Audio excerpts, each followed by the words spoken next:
I think that, some of these countries, like Morocco, for example, as well, other countries that have peace with Israel, moderate, stable governments. Those like that the Abraham Accords, right, with Saudi Arabia. That was Saudi Arabia was going to be the next one. Yeah, I think that they would also be a great partner to help with the proper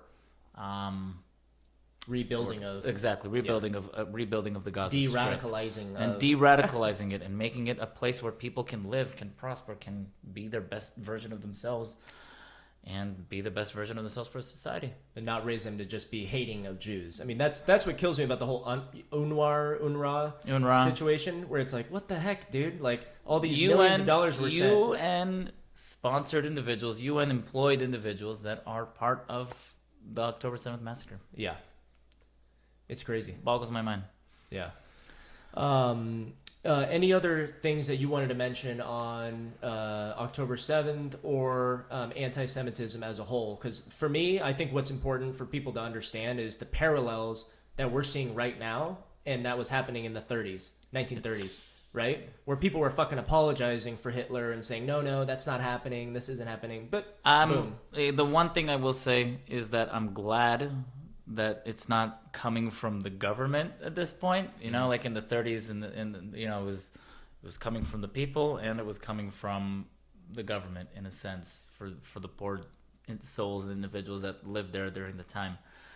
Yeah, it's coming from the people now, not less or more scary than that, but at least governments are not taking a side, I guess, with the anti-Semites today, I guess, is my take on it.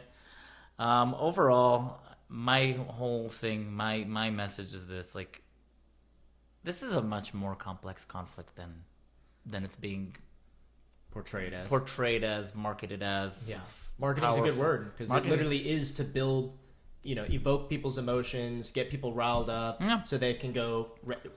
This is a much more complex conflict than just powerful Israelis against oppressed Palestinians. There's a lot of history here. There's a lot of, in my eyes, some sort of kind of a betrayal in a sense. Like, if you really look at the history books, like right between 1948 and 1967, West Bank was under Jordanian control, Gaza Strip was under Egyptian control. Where was the Palestinian movement during those years? Yeah. Didn't exist. No one cared, or maybe not. No one cared, but I don't even think they cared. It was still against the Israelis because we're Jews. Yeah. There's a lot of history, and there's a lot of context, and there's a lot of things that people need to be educated on before creating an opinion on it. Sure, I understand your human emotion to side with the side of the oppressed, but do a little bit of research. Yeah. Maybe don't take up the side that says, kill all the Jews. If you want to be more productive but still side with the Palestinian cause, just put a Palestinian flag somewhere and just wave and just say, I don't even know. Well, if you really want to stand for the Palestinian people, stand against Hamas. It's exactly. Like these are the Hamas. Main people or group or institution with power in that area that is fucking destroying not only is destroying them economically, but is raising them to be hateful of Jews and is raising them to fucking, to have that resentment in their hearts. And read the book Son of Hamas. I'm just looking up the author. I don't remember his name. I think I've seen him. Head. He's been on Piers Morgan, right?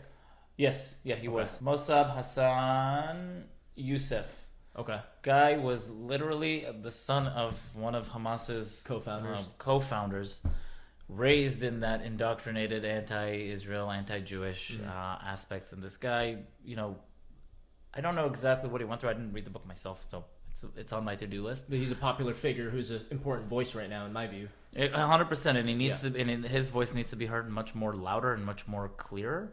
But he basically saw through the bullshit and saw through the lies that Hamas was, laying onto its people. And, he defected, I guess, in a sense. And he's not, I think he actually lives in San Diego. No way. I think so. I think I read that he lives in San Diego these days. Yeah. Huh. I'll have to look but that he up. talks at length about the amount of like cynicism and the amount of like, for lack of a better term, the amount of how they're raping the Palestinian society.